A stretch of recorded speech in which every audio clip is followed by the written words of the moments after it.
Bismillahirrahmanirrahim. Assalamualaikum warahmatullahi wabarakatuh. Salam sejahtera buat kita semua.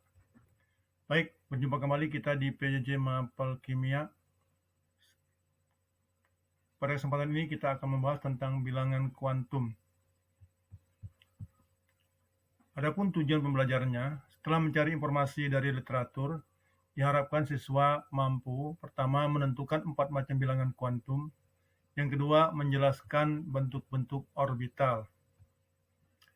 Kita lihat peta konsepnya. Untuk mempermudah tercapainya tujuan pembelajaran tersebut, maka kita perhatikan peta konsep ini. Kita membahas tentang teori atom mekanika kuantum. Tapi yang kita bahas pada kesempatan kali ini ada dua, yaitu bilangan kuantum dan bentuk orbital atom. Yang lain nanti kita bahas pada kesempatan yang lain. Bilangan kuantum terdiri dari bilangan kuantum utama N, bilangan kuantum azimut L, bilangan kuantum magnetik M, dan bilangan kuantum spin. Adapun yang akan kita bahas dalam bentuk orbital atom nanti yaitu bentuk orbital S, bentuk orbital P, dan bentuk orbital D. Teori atom Bohr dan mekanika kuantum. Pada tahun 1913, Niels Bohr mengajukan suatu model atom untuk mengatasi kelemahan dari model atom Rutherford. Bohr melakukan serangkaian percobaan atas dasar postulat Planck tentang cahaya dan spektrum hidrogen yang terdiri dari garis-garis. Menurut Planck, cahaya merupakan paket energi yang nilainya bergantung pada frekuensi gelombangnya, serta hidrogen dapat menyerap dan memancarkan cahaya dengan energi tertentu. Dari keduanya lahirlah teori atom Bohr yang menyatakan, pertama, elektron dalam atom mempunyai tingkat energi tertentu atau elektron bergerak mengelilingi inti atom dalam lintasan tertentu.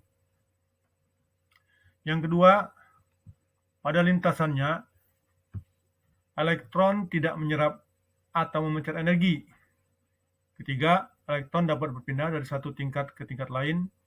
Jika elektron berpindah ke tingkat energi yang lebih tinggi, elektron tersebut dikatakan dalam keadaan tereksitasi. Teori Bohr ini belum mampu menjelaskan atom-atom berelektron banyak.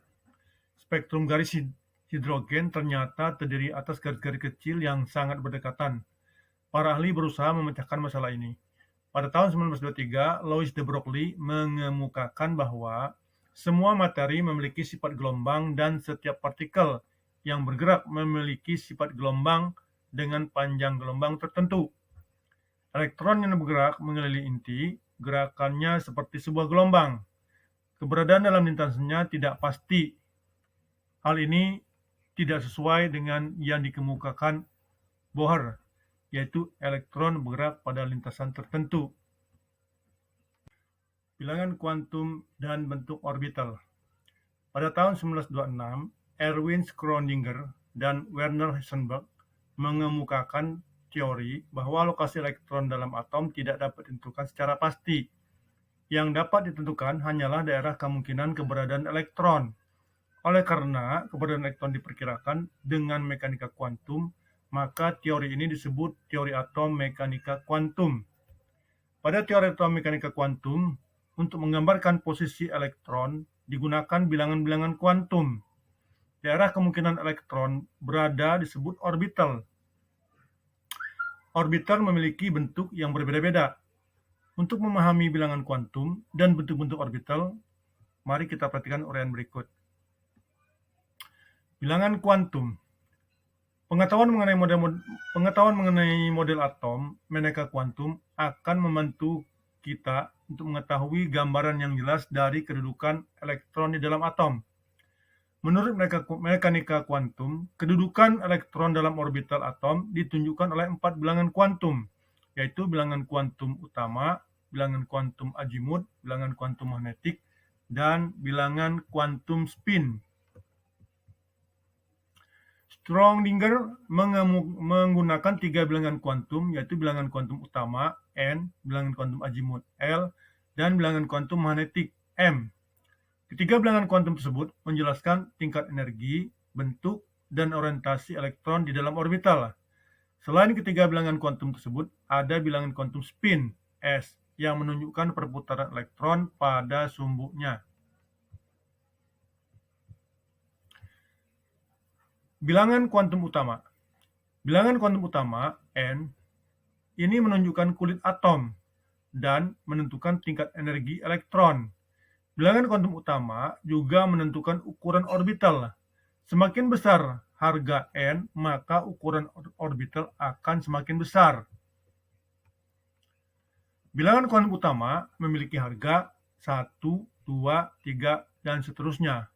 Misal, N1 ini menunjukkan elektron menempati kulit K. N2 menunjukkan elektron menempati kulit L. N3 menunjukkan elektron menempati kulit M, dan seterusnya. Di kulit ini inti atom, kulit K, kulit L, kulit M. Kulit pertama, first cell, kulit kedua, second cell, dalam ini ada nukleus, dan seterusnya. Baik, sekarang kita bahas yang kedua atau B, bilangan kuantum azimut. Bilangan kuantum azimut menyatakan subkulit tempat elektron berada. Nilai bilangan kuantum ini menentukan bentuk ruang orbital dan besarnya momentum sudut elektron. Nilai untuk bilangan kuantum azimut dikaitkan dengan bilangan kuantum utama. Bilangan kuantum azimut mempunyai harga dari 0 sampai n-1 untuk setiap n. Setiap subkulit diberi lambang berdasarkan harga bilangan kuantum L. Nah, L sama dengan 0, lambangnya S, shaft. L sama dengan 1, lambangnya P, principal. L sama dengan 2, lambangnya D, diffuse. L sama dengan 3, lambangnya F, fundamental. Lambang S, P, D, dan F ini diambil dari nama spektrum yang dihasilkan oleh logam alkali dari Li sampai dengan Cs. Harga N dengan L adalah harga L mulai dari 0 sampai dengan n-1. Kita lihat contohnya. Jika pada kulit K, N sama dengan 1, maka nilai L-nya sama dengan 0. Subkulitnya adalah 1S. Yang ini. Jika N sama 2, berarti kulitnya L. N2. Maka nilai L-nya 0 dan 1. Kenapa 0 dan 1? Karena subkulitnya 2S dan 2P. 2S dan 2P. Jika N sama dengan 3, maka kulitnya kulit M. Maka harga L-nya 0, 1, 2. Karena subkulitnya adalah 3S, 3P, 3D. 3S, 3P, 3D. Begitu juga untuk jika N sama dengan 4, maka kulit N, nilai N-nya 4 tadi, maka L yang diizinkan adalah 0, 1, 2, 3. Sehingga subkulitnya adalah 4S, 4P, 4D, dan 4F. 4S, 4P, 4D, dan 4F. Yang C, bilangan kuantum magnetik. Bilangan kuantum magnetik memiliki lambang M yang menunjukkan arah orbital elektron. Bilangan kuantum magnetik menyatakan jumlah orbital pada subkulit elektron. Bilangan kuantum ini bernilai negatif, 0, dan positif. Secara matematika, harga M dapat ditulis mulai dari min L sama dengan plus L. Harga M untuk berbagai L atau subkulit kita lihat pada tabel 11. Untuk subkulit S, harga L-nya 0. Harga M-nya 0. Jumlah orbitalnya 1. Kemudian subkulit P, harga L-nya 1. Harga M-nya min 1, 0, dan plus 1. Jumlah orbitalnya 3. Untuk P, orbitalnya 3. 1, 2, 3. Untuk subkulit D, harga L-nya 2. Harga M-nya min 2, min 1, 0, plus 1, plus 2. Karena jumlah orbitalnya ada 5 kotak. D, 1, 2, 3, 4, 5. Begitu juga F. Harga L-nya 3, harga M-nya mulai dari min 3, min 2, min 1, 0, plus 1, plus 2, plus 3. Karena jumlah orbitalnya ada 7. Kita lihat pada tabel 1-2, harga bilangan kuantum N, L, dan M untuk berbagai bilangan kuantum. Nama bilangan kuantum misalnya bilangan kuantum utama, lambangnya N, harga bilangan kuantumnya 1, 2, 3, dan seterusnya. Ajiputnya L, nah untuk N sama 1, ajiputnya 0, karena hanya satu orbital, satu S, yaitu orbital S.